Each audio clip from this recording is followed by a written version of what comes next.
The NTV Evening News.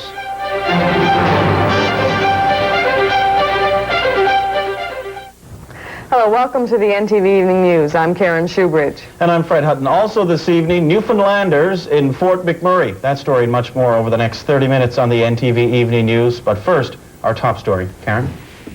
The provincial government says it's unlikely the proposed garbage incinerator for Long Harbour will meet the requirements of the Environmental Assessment Act.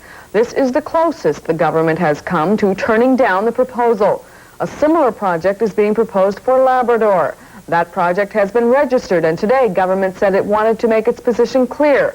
The project will be considered, but it's not likely it will be approved. Government says the same is true for the Long Harbour proposal. Lynn Burry reports. The Long Harbour garbage incinerator has been talked about for months. The project is not registered with the Environment Department, but it has been the subject of intense criticism. Some area residents, the official opposition, and the New Democrats have all rejected the proposal. They say it's a simple question, yes or no, to American garbage. Government has not taken a position, saying it must abide by the Environmental Assessment Act. That, in basic terms, means the project must be given a fair hearing. Today, government clarified its position. The project can be registered, public hearings can be held, but it is unlikely it will be approved. You can't say no without giving people an opportunity to be heard.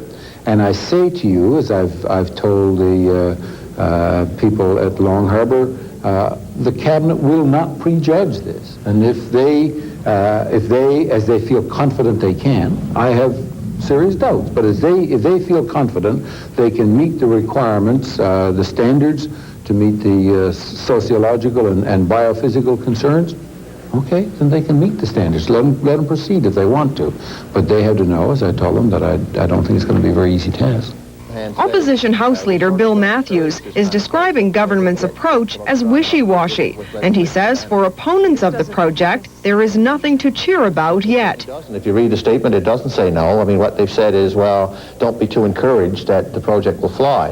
What you have to realize with the Labrador proposal, looking through the attachments to the statement, is that it's just as bad or worse than the proposal for Long Harbour. There's some very serious environmental prospects here, and I think government should be strong on both Labrador and Long Harbour and just tell the proponents that they're not going to even entertain environmental assessment on it.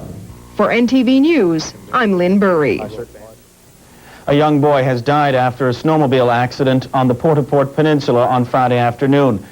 8-year-old Sean Young of Redbrook was a passenger on the machine. The name of the 21-year-old driver has not been released. A 28-year-old woman is dead after being hit by a car in St. John's on Friday. She suffered severe head injuries in the accident, which occurred near Memorial University. The international student from China died in hospital last night.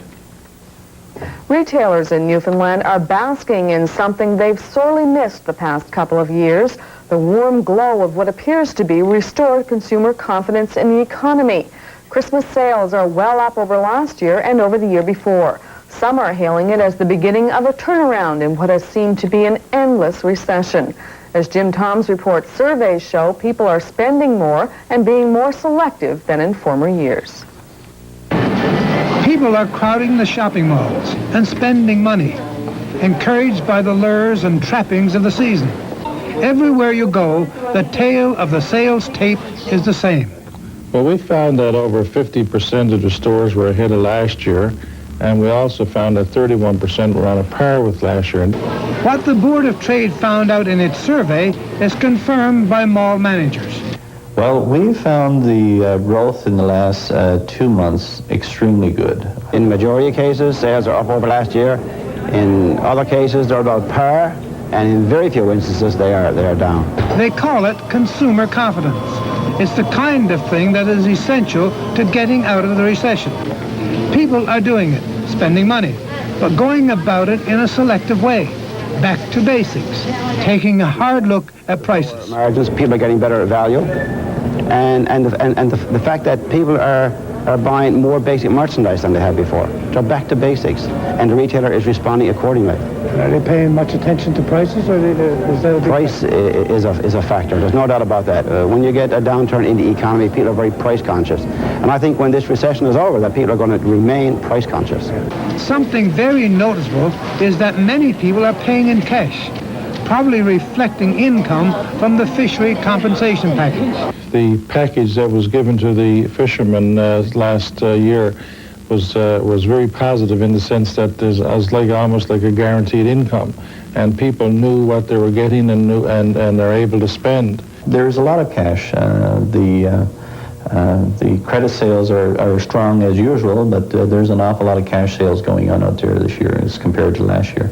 This is a signal that people are starting to renew confidence in themselves and confidence in the economy. Things are looking good. In St. John's, Jim Toms, NTV News. If you've bought gas since the provincial government increased tax on fuel by 2 cents a litre, you may have noticed a difference in price from one station to the next. Even today, some stations haven't raised the cost at the pumps while others have. And as Darren Rogers reports, taxes now amount to almost half the cost of our gasoline. In government's measures to cut the current account deficit, a 2 cent a litre increase in gas prices was announced. Government expects the move to generate $2.5 million this year alone. Dr. Rex Gibbons released the province's statistics on gas prices today, and the graph shows that even with the new tax hike, gas is still cheaper than it was a few months ago.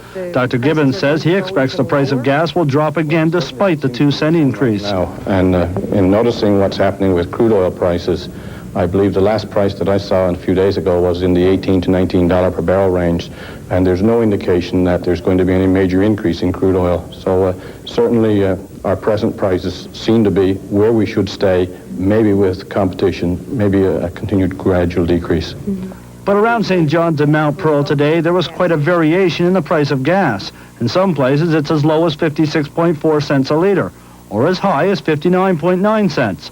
No one seems concerned, however, as the higher price stations were busier than some charging lower prices. It's interesting to note, however, that half the price we pay for gas is going towards tax. Before the 2 cents were added on Friday, the average St. John's price was 57.4 cents a litre. Only 31.4 cents of that went towards the price of gas. The other 26 cents was already tax. Across the country, St. John's prices are a little higher, but in some cases the tax is lower. Compared to the Canadian average, however, the price of gas is a little higher here in Newfoundland, but mainly because we pay more tax. Even though a variation exists here in St. John's and Mount Pearl, some stations will be upping their prices tomorrow. But it may not be long before some of those prices come back down. For NTV News, I'm Darren Rogers. Police in St. John's have arrested a 16-year-old boy from Kilbride in connection with 3 BB gun shooting incidents. They occurred on Pitts Memorial Drive near the Brookfield Drive-In. The youth allegedly fired at the windshields of passing vehicles. No one was hurt. Police have charged the young man with possession of a dangerous weapon and malicious damage. His name will not be released.